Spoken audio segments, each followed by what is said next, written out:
Hello स्टुडન્ટ केम छो मजामा। હવે 12th નું ચેપ્ટર નંબર 3 વિદ્યુત રસાયણ વિજ્ઞાન જે આપણે આજે સ્ટાર્ટ કરવા જઈ રહ્યા છીએ। તો વિદ્યુત રસાયણ વિજ્ઞાન આ ચેપ્ટરનો અભ્યાસ કરવો હોય તો તમારી પાસે 11મા ધોરણનું ચેપ્ટર નંબર 8 રેડોક્સ પ્રક્રિયા છે, એનો બેઝ, એનો પાયો હોવો ખૂબ જ જરૂરી છે। કારણ કે આ ચેપ્ટરની અંદર આપણે રેડોક્સ પ્રક્રિયાના કન્સેપ્ટનો જ ઉપયોગ કરશું।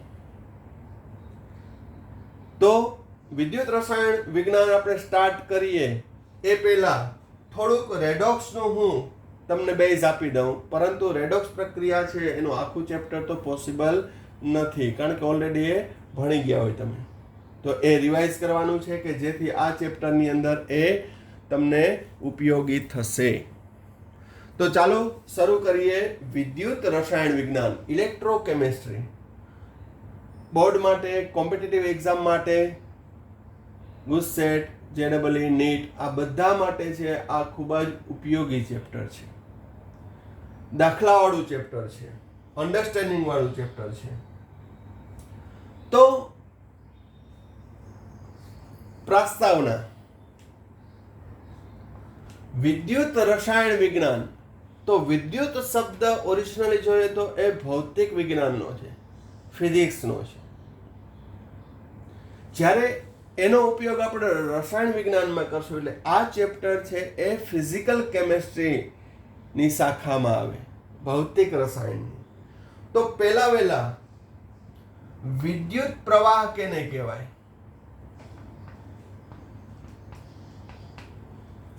વિદ્યુત પ્રવાહ કેને કહેવાય? તો કે ઋણ વીજભારિત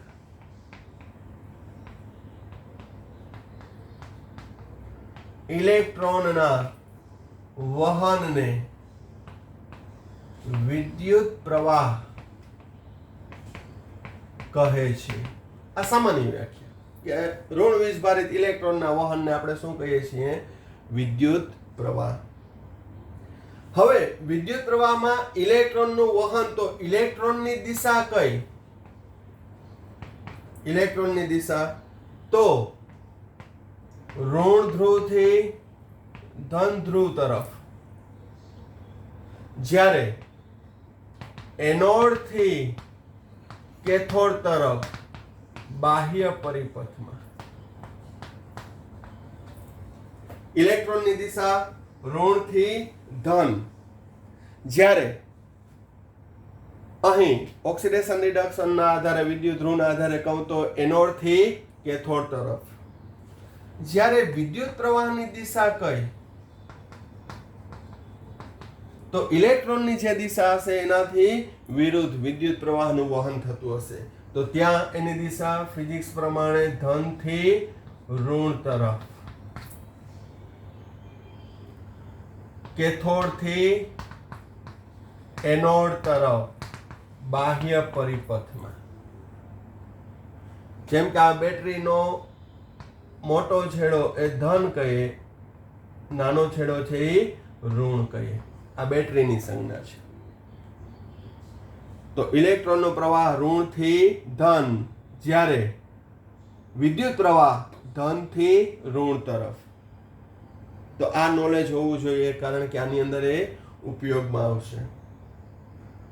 તો અહીં હું ઇમેજિનેશન કરાવું તો અહીં ઇલેક્ટ્રોનનો પ્રવાહ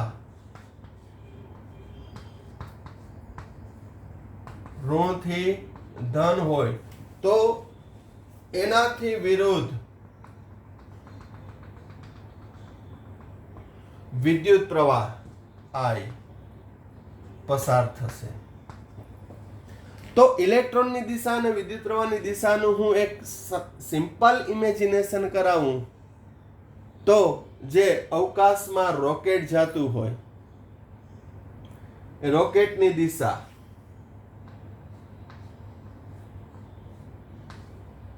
અને ફ્યુલના દહનથી ઉત્પન્ન થતા ધુમાડાની દિશા પરસ્પર કેવી હશે? વિરુદ્ધ। કોઈ પણ મિસાઇલ કે છોડી હોય તો એ ઉધ્વ દિશામાં જાય, એનાથી વિરુદ્ધ જે ધુમાડો હોય ફ્યુઅલને લીધે, એના બળતણને લીધે, એની દિશા એ કેવી થશે? વિદ્યુત પ્રવાહની દિશા. તો આ દિશાઓ ખાસ યાદ રાખજો. હવે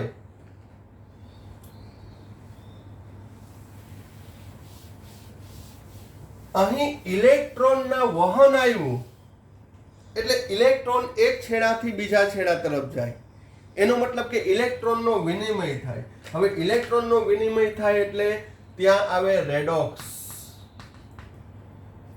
કઈ પ્રક્રિયા આવે? રેડોક્સ. રેડોક્સ એટલે ઓક્સિડેશન અર્ધ પ્રક્રિયા અને રિડક્શન અર્ધ પ્રક્રિયા નો સરવાળો છે. આ પણ તમને ખબર જ છે. ઓક્સિડેશન એટલે ઇલેક્ટ્રોન ગુમાવે, રિડક્શન એટલે ઇલેક્ટ્રોન મેળવે. આ ઇલેક્ટ્રોન વિનિમયના આધારે. તો બીજો કન્સેપ્ટ આપણે લાગુ પડશે રેડોક્સ પ્રક્રિયા. કયા ચેપ્ટરમાં? વિદ્યુત રસાયણમાં. તો રેડોક્સ પ્રક્રિયા કેને કહેવાય?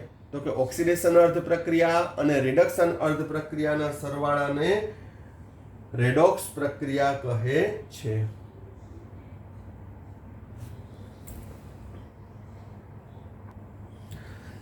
ચાલો, તો હવે ઓક્સિડેશન અર્ધ પ્રક્રિયા દરમિયાન શું થાય છે એની ચર્ચા કરીએ. ખૂબ જ અગત્યનો પોઈન્ટ છે. જનરલી આપણે રેડોક્સ પ્રક્રિયાની અંદર ઓક્સિડેશન અર્ધ પ્રક્રિયા, રિડક્શન અર્ધ પ્રક્રિયા લખતા હોય ત્યારે ઘણા બધા વિદ્યાર્થીઓ છે એ ગોટા મારતા હોય અર્ધ પ્રક્રિયા સમીકરણ લખવામાં.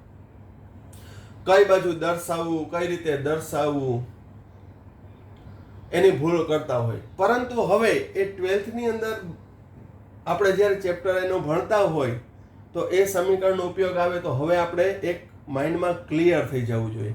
અહીં હું પણ પ્રયત્ન કરીશ કે તમને અર્ધ પ્રક્રિયા સમીકરણ સારી રીતે લખો એ અંગેનો હું પ્રયત્ન કરીશ. તો એ પહેલા જોઈએ કે ઓક્સિડેશન અર્ધ પ્રક્રિયા દરમિયાન શું થાય છે. તો કે ઓક્સિડેશન અર્ધ પ્રક્રિયા એ એનોડ વિદ્યુત ધ્રુવ પર થાય છે. આ વિદ્યુત ધ્રુવ ને બધું આવી ગયું, પણ છતાંય સમય આ ચેપ્ટરની અંદર જ્યાં જ્યાં આવશે ત્યાં બધાનું હું ફરી ચર્ચા કરીશ. ભલે એમાં 2 લેક્ચર વધારે જોઈએ, પણ જો તમે પાયાથી જ્ઞાન મેળવ્યું હોય તો કોઈ પણ ચેપ્ટર છે એ અઘરું લાગશે નહીં. ડાયરેક્ટ ક્વેશ્ચન સોલ્વ કરવા કે ડાયરેક્ટ પ્રશ્ન જે તે હોય દાખલા ગણાવી દેવા એ અગત્યનું નથી. અગત્યનો છે તમારો પાયો. તો અહીં ઓક્સિડેશન અર્ધ પ્રક્રિયા એ એનોડ વિદ્યુત ધ્રુવ પર થાય છે. ઓક્સિડેશન દરમિયાન પ્રક્રિયક હંમેશા ઇલેક્ટ્રોન ગુમાવશે જ. અહીં આપણે આ વ્યાખ્યાની જરૂર પડશે. બાકી ઓક્સિડેશન પ્રક્રિયાની ઘણી બધી વ્યાખ્યા છે, પણ પ્રક્રિયક ઇલેક્ટ્રોન ગુમાવે છે. હવે ગુમાવેલા ઇલેક્ટ્રોન છે એને નિપજની બાજુએ દર્શાવવામાં આવે છે. એટલે કે સમીકરણની જમણી બાજુ દર્શાવવામાં આવે છે. આ યાદ રાખવાનું. ગુમાવે છે એટલે જમણી બાજુ નિપજ તરીકે દર્શાવવામાં આવે છે. અગત્યનો પોઈન્ટ, જો તટસ્થ પરમાણુ હોય એટલે કે એ પરમાણુ પર કાંઈ વીજભાર ના હોય, સ્પીસીસ ઉપર કાંઈ વીજભાર ના હોય તો એ ધન આયન બનશે. કેટલો ધન આયન બનશે? તો કે જેટલા ઇલેક્ટ્રોન ગુમાવે તેટલો. જો ધન આયન હોય તો તેના ધન વીજભારમાં વધારો થશે, અને ઋણ આયન હોય તો ઋણ વીજભારમાં ઘટાડો થશે અથવા તો તટસ્થ અણુ બનશે. કારણ કે ઋણ આયન એવા હશે જે ઓક્સિડેશન અનુભવે ને એ જનરલી છે એ અધાતુના જ હશે, અને અધાતુ જનરલી દ્વિપરમાણુય હોય છે. ક્લોરીન ને બ્રોમિન ને આયોડીન ને હાઇડ્રોજન ને ઓક્સિજન ને નાઇટ્રોજન, એટલે મેં શબ્દ વાપર્યો છે તટસ્થ અણુ બને. ટૂંકમાં ઓક્સિડેશન પ્રક્રિયા દરમિયાન તેના ઓક્સિડેશન આંકમાં હંમેશા વધારો થાય છે. અને ઓક્સિડેશન આંક પણ તમે રેડોક્સની અંદર સારી રીતે ભણી ગયા છો, ગણી ગયા છો કે ઓક્સિડેશન એટલે પરમાણુએ મેળવેલા કે ગુમાવેલા ઇલેક્ટ્રોનની સંખ્યા. તો ઓક્સિડેશન અર્ધ પ્રક્રિયાનો કોન્સેપ્ટ ક્લિયર હોય તો રિડક્શન આપમેળે થઈ જાય. હવે અહીંયા આપણે કેટલાક ઉદાહરણ જોઈએ ઓક્સિડેશન અર્ધ પ્રક્રિયા દર્શાવતા.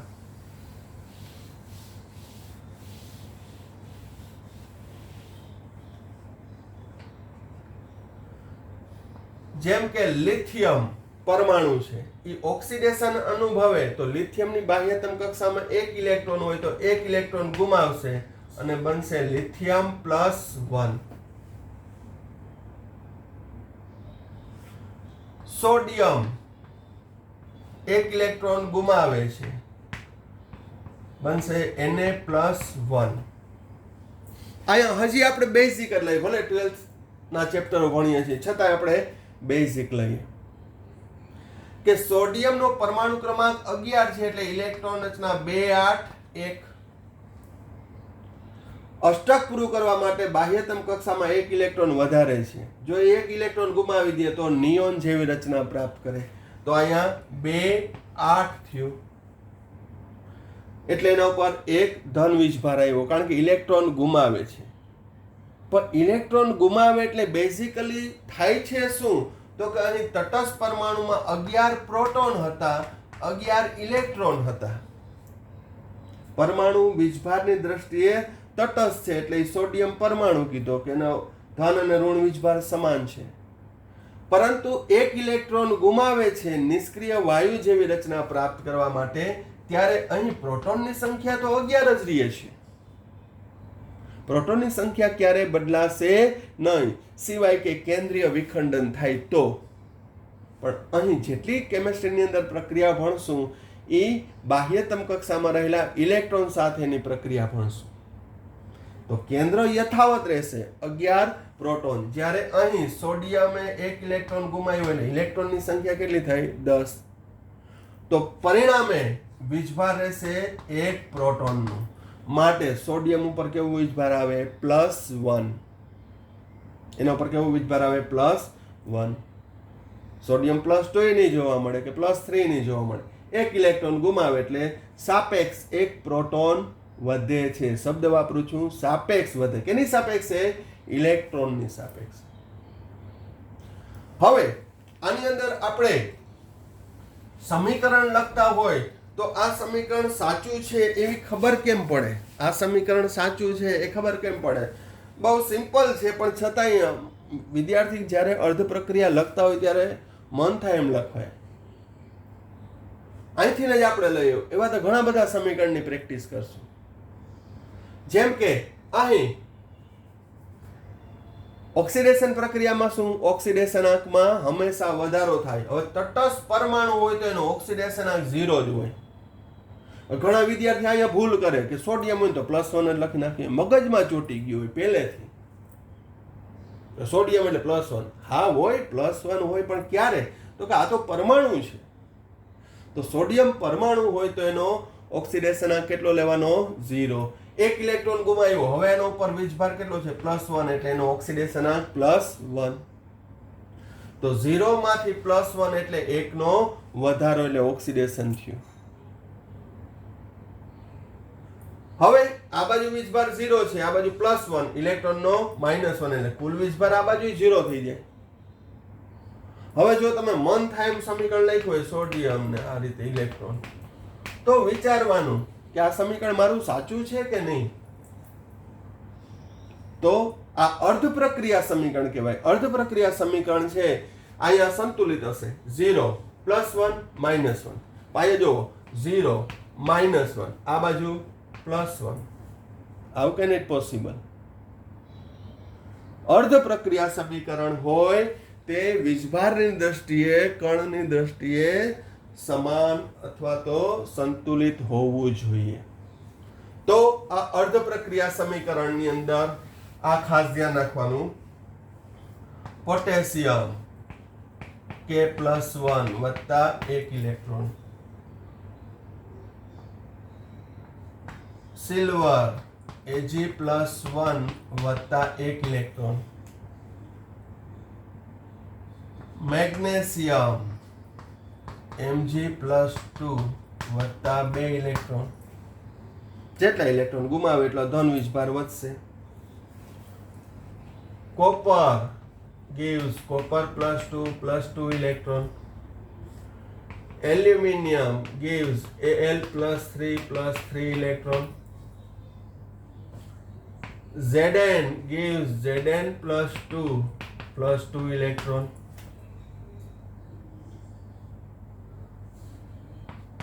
Fe gives Fe+2 electron. તો તટસ્થ પરમાણુ હોય તો તેના ધન વીજભારમાં વધારો થાય છે. જો ધનાયન હોય તો કે તેના ધન વીજભારમાં વધારો થાય છે. એવા પણ ઉદાહરણ લઈ લઈએ આપણે. Fe+2 gives Fe+3. Fe+2 gives Fe+3.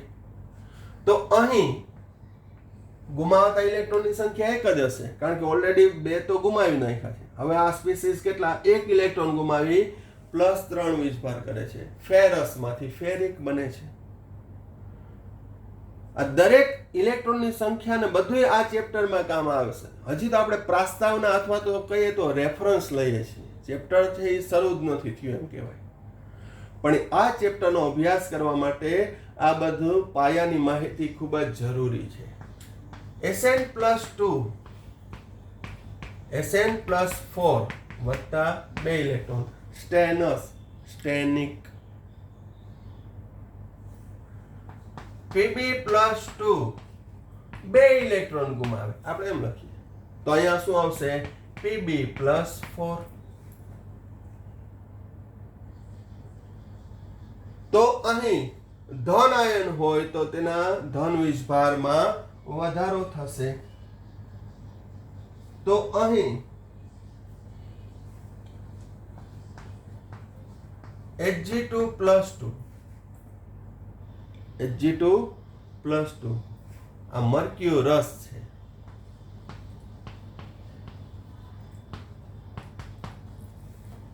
Hg2+2 એટલે મર્ક્યુરસ. કેટલા ઇલેક્ટ્રોન ગુમાવે? 2.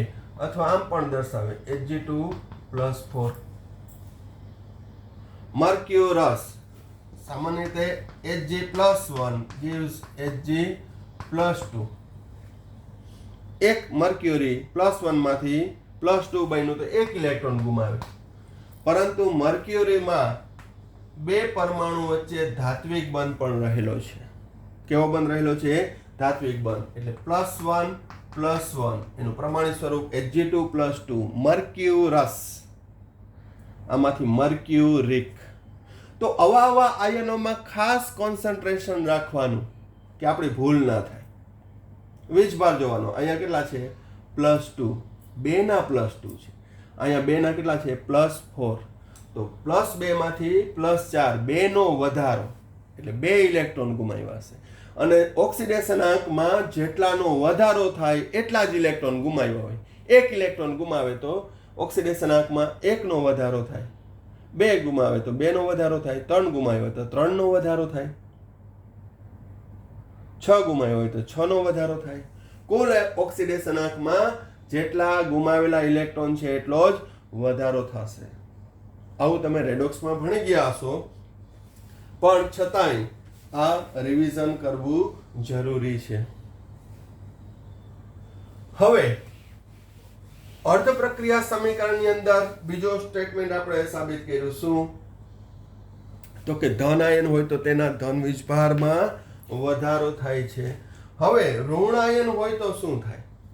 ઋણ આયનમાં ખાસ ધ્યાન રાખજો. Cl-1 ક્લોરાઇડ આયન છે. હવે એનોડ ઉપર ઓક્સિડેશન અનુભવે તો શું થાય છે?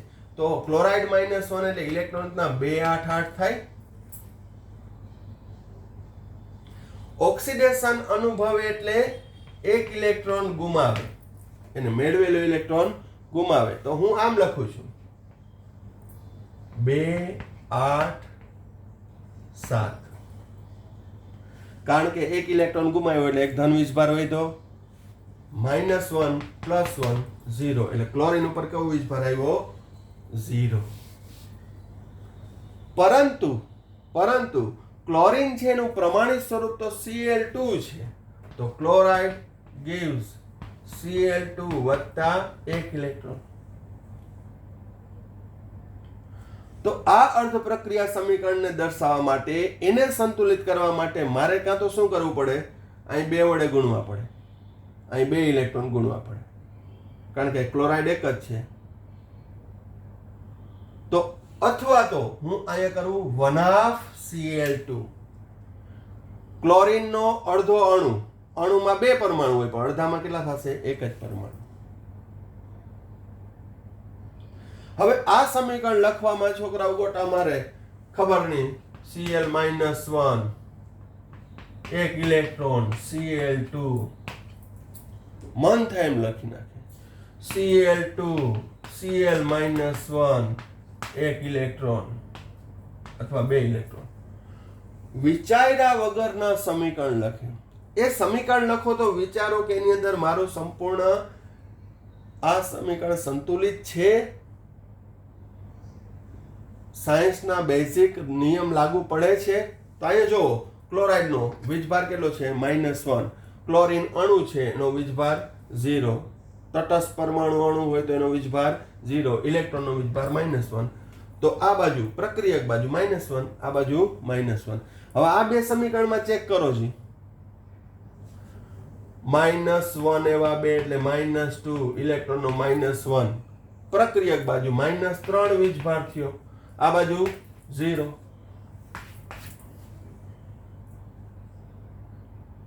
આ બાજુ 0 છે, આ બાજુ -4 વીજભાર મને જોવા મળ્યો. તો આ પણ ખોટું.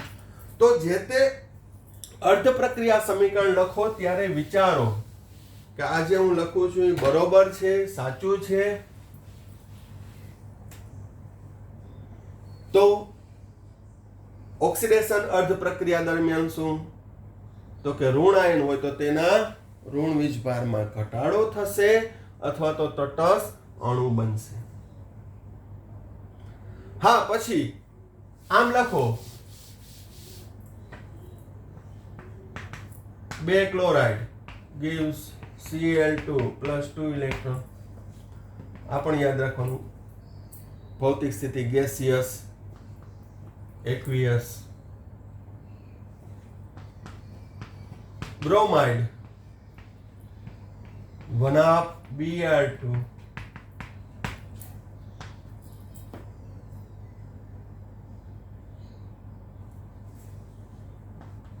Iodide I2 2 electron. તો અહીંયા 2 કરો.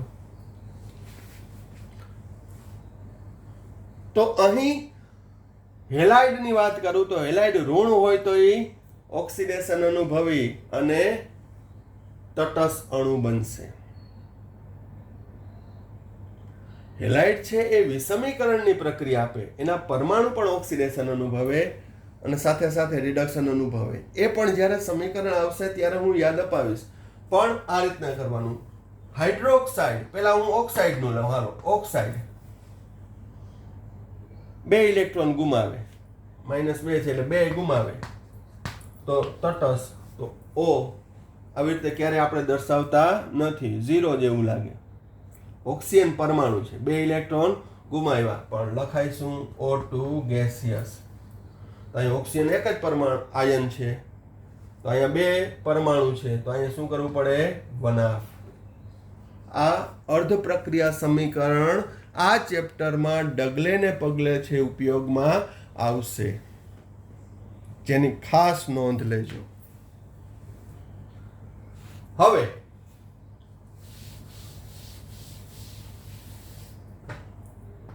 OH- આ જેટલા ઉદાહરણ અર્ધ પ્રક્રિયા સમીકરણ આપું આ ચેપ્ટરને ઉપયોગી છે એવા જ હું આપું છું, એટલે જ થોડું ઘણું રિવાઇઝ કરાવું છું. તો અહીં OH-1 ઓક્સિડેશન અનુભવે 1/2 O2 H+ વત્તા 2 ઇલેક્ટ્રોન. તો આ સમીકરણ લખવું અઘરું પડે, એટલે આવું કેમ આવ્યું? તો જોઈએ. OH -1 જોજો OH -1 માં હજી હું કહું O -2 અને H+1 ઓક્સિજન અને હાઇડ્રોજન વચ્ચે સહસંયોજક બંધ બને ત્યારે -2 +1 એટલે કુલ વીજભાર આવે -1. બહુ બેઝિક છે. હવે H+ તો ઓક્સિડેશન અનુભવવા નથી કારણ કે એની કાંઈ ઇલેક્ટ્રોન જ નથી. હાઇડ્રોજન પાસે આયન પાસે એક ઇલેક્ટ્રોન નથી.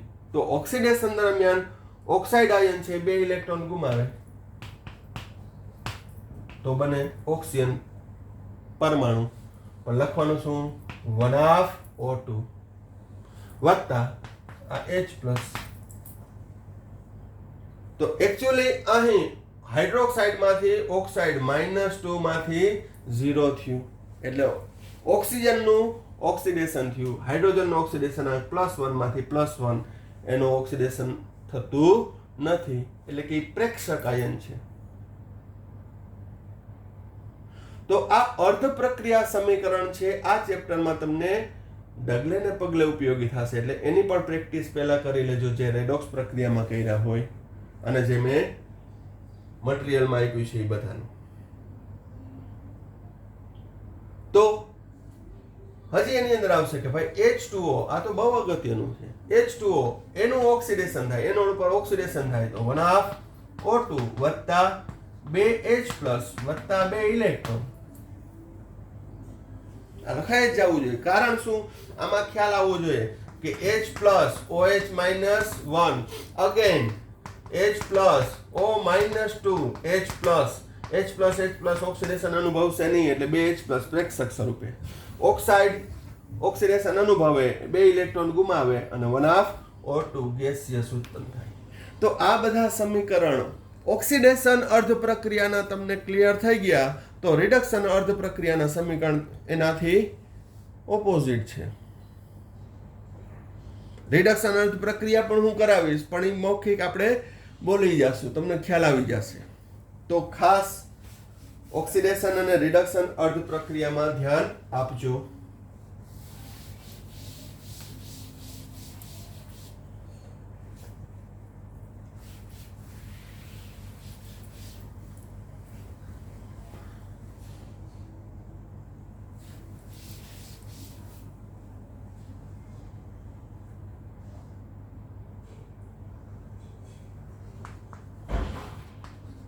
હવે રિડક્શન અર્ધ પ્રક્રિયામાં શું થાય તો પોઈન્ટ આઉટ હું એમને બોલી જાઉં છું. કેથોડ ઉપર થાય છે. કેના ઉપર થાય છે? કેથોડ ઉપર. પ્રક્રિયક ઇલેક્ટ્રોન મેળવે છે. મેળવે એટલે પ્રક્રિયકની બાજુ દર્શાવવાનું. ગુમાવે તો નિપજની બાજુ દર્શાવવાનું. મેળવે તો ડાબી બાજુ દર્શાવવાનું. ગુમાવે તો જમણી બાજુ. તો રિડક્શનમાં શું કેથોડ ઉપર થાય છે ઇલેક્ટ્રોન મેળવે છે પ્રક્રિયક બાજુ દર્શાવવાનું. હવે તટસ્થ પરમાણુ હોય અને ઇલેક્ટ્રોન મેળવે તો ઋણ વીજભાર પ્રાપ્ત કરે. જો ધન આયન હોય અને ઇલેક્ટ્રોન મેળવે તો તેના ધન વીજભારમાં ઘટાડો થશે અથવા તો તટસ્થ પરમાણુ બનશે. જે મેં ઓક્સિડેશન અર્ધ પ્રક્રિયામાં ભણાવ્યું એનાથી વિરુદ્ધ. ઝડપથી 2 ઉદાહરણ આપણે લઈ લઈએ. જેમ કે સોડિયમ આયન 1 ઇલેક્ટ્રોન મેળવી સોડિયમ પરમાણુ બને. ઓક્સિડેશનાંકમાં ઘટાડો થશે. રિડક્શનથી ઓક્સિડેશનાંકમાં ઘટાડો થશે. Mg+2 2 ઇલેક્ટ્રોન મેળવી Mg પરમાણુ બન્યો. Al+3 3 ઇલેક્ટ્રોન મેળવી એલ્યુમિનિયમ પરમાણુ બન્યો. તો કે ધન આયન હોય તો તેના ધન વીજભારમાં ઘટાડો થાય અથવા તો તટસ્થ થશે. ધન વીજભારમાં ઘટાડો જોઈ લઈએ. Fe+3 એક જ ઇલેક્ટ્રોન મેળવે છે. Fe+2 Mn+7 5 ઇલેક્ટ્રોન મેળવે તો Mn ઉપર વીજભાર કેવો આવે તો કે +7 -5 +2. હવે અહીંયા ધ્યાન Cl2 એક ક્લોરીન એક ઇલેક્ટ્રોન મેળવે, બે ક્લોરીન બે ઇલેક્ટ્રોન મેળવે, તો આમ લખવાનું 2Cl - 1. આવું ના લખતા Cl2 - 2,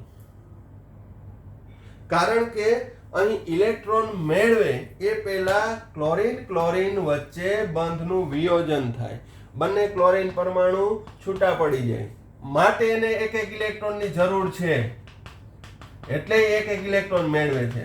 બાકી તો અહીંયા ભેગા હતા, એને કઈ જરૂર જ નથી, અષ્ટક પૂરું હતું. સમજાય છે? કારણ કે બે ઇલેક્ટ્રોન મેળવે ત્યારે બંને ક્લોરીન પરમાણુ અણુ સ્વરૂપે હતા એ પરમાણુ સ્વરૂપે છૂટા પડે, માટે એક એક ઇલેક્ટ્રોન મેળવવાની જરૂર પડી. તો એ કયા સ્વરૂપે દર્શાવવું એ પણ અગત્યનું છે. હવે આમ લખી નાખો કે આમાં શું ખોટું છે, બે મળ્યા તો -2 લખાય 2Cl - 1 ક્લોરાઇડ આયન બને છે. તો આવી નાની નાની બાબતો છે એ ખાસ કાળજી રાખજો, રિવિઝન કરજો. આ ઉપરાંત વિદ્યુત રસાયણની અંદર અગત્યના પોઈન્ટ છે એ ધાતુની સક્રિયતા શ્રેણી, એ પણ હું અહીંયા દર્શાવી દઉં. હવે ધાતુની સક્રિયતા શ્રેણી, દરેક ધાતુ ઇલેક્ટ્રોન ગુમાવવાની વૃત્તિ ધરાવે છે, એટલે કે ઓક્સિડેશન અનુભવવાની વૃત્તિ ધરાવે છે, એટલે કે રિડક્શન કરતા તરીકેની પ્રબળતા ધરાવે છે. ઇલેક્ટ્રોન ગુમાવે, ઓક્સિડેશન અનુભવે, એટલે કે એને રિડક્શન કરતા કહેવાય. તો દરેક ધાતુની ઇલેક્ટ્રોન ગુમાવવાની વૃત્તિ એક સમાન હોતી નથી. તો આ ચેપ્ટરની અંદર ધાતુની સક્રિયતા શ્રેણી તમે જ્યાં સુધી EMF શ્રેણી આપણે નહીં ભણીએ ત્યાં સુધી એ ઉપયોગી થશે એ સમજવા માટે. જો કે તમે EMF શ્રેણી 11th માં પણ મેં ભણાવી હતી, ડેનિયલ કોસ, ગેલ્વેનિક કોસ, એની ચર્ચા કરી હતી. અહીં આપણે એ સ્ટાર્ટિંગમાંથી જ આવશે. આ પ્રસ્તાવના પૂરું થશે એટલે આપણે ચર્ચા કરશું ડેનિયલ કોસ, વિદ્યુત રાસાયણિક કોસ, ગેલ્વેનિક કોસ વગેરેની. તો ધાતુની સક્રિયતા શ્રેણી પણ ધ્યાનમાં રાખજો કે જેથી કઈ ધાતુને કેમાં ઉમેરવામાં આવે તો એનું ઓક્સિડેશન થાય કે ન થાય. તો lithium, potassium, barium, calcium, sodium, magnesium, aluminium, manganese, zinc, iron, cobalt, nickel, tin, lead, hydrogen પછી ધ્યાન રાખજો કોપર, મર્ક્યુરી, સિલ્વર અને ગોલ્ડ. આ EMF શ્રેણીના આધારે છે એ મેળવેલી છે. એનો મતલબ કે કોઈ પણ બે ધાતુનું હું કમ્પેરિઝન કરું તો સોડિયમ અને મેગ્નેશિયમમાં સોડિયમની ઇલેક્ટ્રોન ગુમાવવાની વૃત્તિ મેગ્નેશિયમ કરતાં વધુ છે, એટલે સોડિયમ છે એ મેગ્નેશિયમ કરતાં પ્રબળ રિડક્શન કરતા કહેવાય. એના આધારે આપણે જોયું હતું કે કોઈ પણ વધુ સક્રિય ધાતુને તેનાથી ઓછી સક્રિયતા ધરાવતા ધાતુના દ્રાવણમાં ડુબાડવામાં આવે, જેમ કે ઝિંક ને એનાથી ઓછી સક્રિયતા ધરાવતા ધાતુ આયનના દ્રાવણમાં એટલે કે કોપર સલ્ફેટના દ્રાવણમાં ડુબાડવામાં આવે તો ઝિંક એ કોપરનું વિસ્થાપન કરશે, ZnSO4 વત્તા કોપર. આવું આપણે ભણી ગયા છીએ. તો વાસ્તવમાં શું છે તો કે Zn વત્તા કોપર +2, Zn +2 અને કોપર, એટલે કે અહીં ઝિંકનું ઓક્સિડેશન થાય છે, કોપર +2 નું રિડક્શન થાય છે. એટલે આમાં રેડોક્સ પ્રક્રિયા છે, કહેવાય વિસ્થાપન પ્રક્રિયા પણ છે કેવી? રેડોક્સ પ્રક્રિયા. કે ઝિંક બે ઇલેક્ટ્રોન ગુમાવે છે જ્યારે કોપર +2 બે ઇલેક્ટ્રોન મેળવે છે. અહીં ઇલેક્ટ્રોનનો વિનિમય ઝિંકથી કોપર સુધી થયો અને ઝિંકથી કોપર સુધી થયો એ દરમિયાન ઝિંકે ગુમાવ્યો, કોપરે મેળવ્યો, પણ દ્રાવણમાં અંદરો અંદર થયું.